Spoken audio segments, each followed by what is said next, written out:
This week, we in the media got a little language lesson, first from ISIS, then from the Donald. Turns out there are words that make both ISIS and Donald Trump crazy.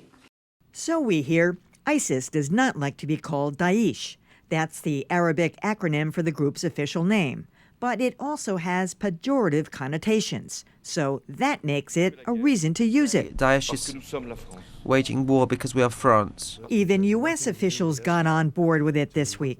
The only goals that I can define of Daesh. A Boston Globe op-ed says we are dealing with a terrorist group, not a formal state as they would have us believe. So forget ISIS. Make that Daesh. Got it. Next up.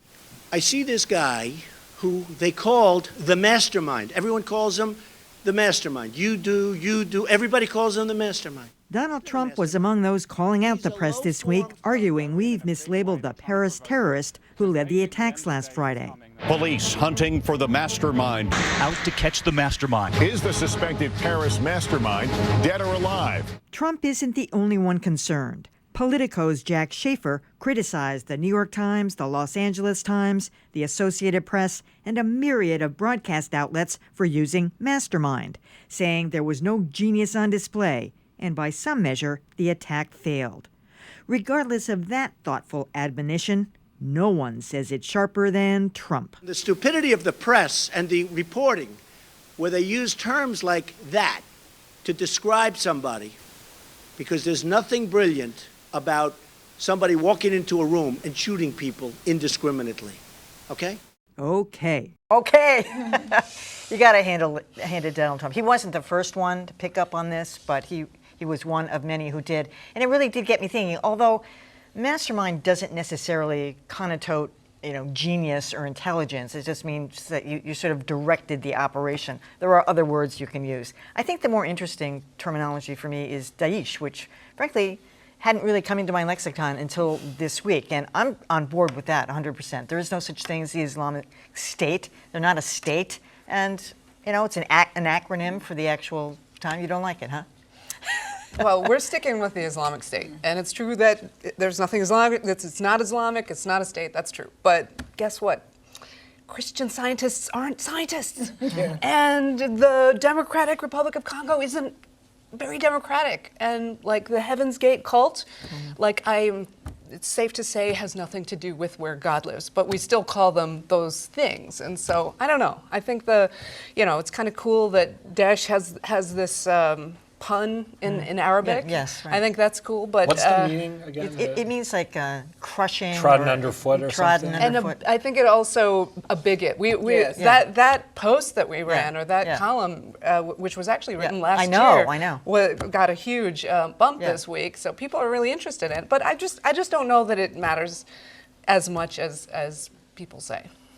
Yeah, let me go back to Mastermind for a moment, because Dina Temple-Raston was talking about this on NPR the other day, and she was objecting to the use of the term mastermind, not because it imbued him with superpowers, but just because he wasn't. He was just ISIS's guy on the ground in France, and he was able to pull this together.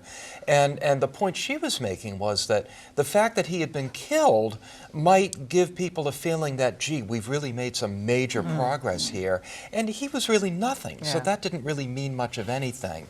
I'm with Farah that whether we like these groups or not, and obviously they don't come any worse than ISIS, we tend to call these groups by the name that they call themselves, and I think it makes they do more call sense themselves by way. that other, no one can pronounce it. Well, apparently they use several different terms. I kind of like what the AP does. They say it's the Islamic State group. And by using the term group, they think that it diminishes them to some extent. But it also makes it clear that it's not a state, which is the objection of people who want to move to this new terminology, Daesh, and also give a little twist. So the question there is, and language does matter. So this is kind of a both-and situation for me. I'm not quite sure. Are you playing into the hands of their hands, as some suggest, by over and over saying Islamic State? So I think AP has solved that. If you say Islamic State group, then I think you get around that. I don't know about that. People are so confused. I know I have to think, okay, now where are we? Al-Qaeda and where? that comes down to, for journalists, that's got to be a part of it. With regard to the other situation, what's Mastermind. Mastermind. The first thing that came to my mind when I heard it, I did not think it came from us. Now, you can argue about this, and it has been. I thought it came from the authorities who characterized this person as such, and who were we to know? So that got repeated. If, in fact, as it turns out, many people are saying this was sort of a New York Timesian, hey, it's a mastermind, then I think we should question ourselves. Wait a minute. You know, who is this person? To Dana Temple Raston's point, who is just an operative on the ground. I think we have to be careful that way. You know, ordinarily, I would tend to agree with you. I like to use the terms by which groups or individuals describe themselves. I go with pro-choice instead of pro-abortion. I go with pro-life as opposed to anti-choice. But in this particular case, I'm okay with scrapping mastermind and going with Daesh or Daesh. We periodically will say that some terminology is not acceptable for moral reasons or for reasons of sensitivity. We will change the way we describe racial groups, ethnic groups, individuals or groups that have a handicap. Thank you. That's a great example. We do it with sexual preference. And I think that most Orientation. Orientation. Thank you. Thank you. There you go. Thank you for, I was trying to be so careful and not screw it up. But I think everyone would agree that what ISIS or ISIL or Daesh does is objectively wrong and evil. I think most people anyway would agree with. Are you not sure? Oh, no. No, I don't mean you personally, but in terms of like. Yeah. But how does that relate? Well, it Because relates. it rankles them. It relates because I think what they are, I think they are an evil group, and I think anything that delegitimizes what they do and refuses to glamorize whatever crimes they might be able to perpetrate is morally commendable. I think the problem is that we're at are we delegitimizing or are we trying to rankle? Because if the purpose is trying to rankle, now we've crossed over into an area we have no business being in.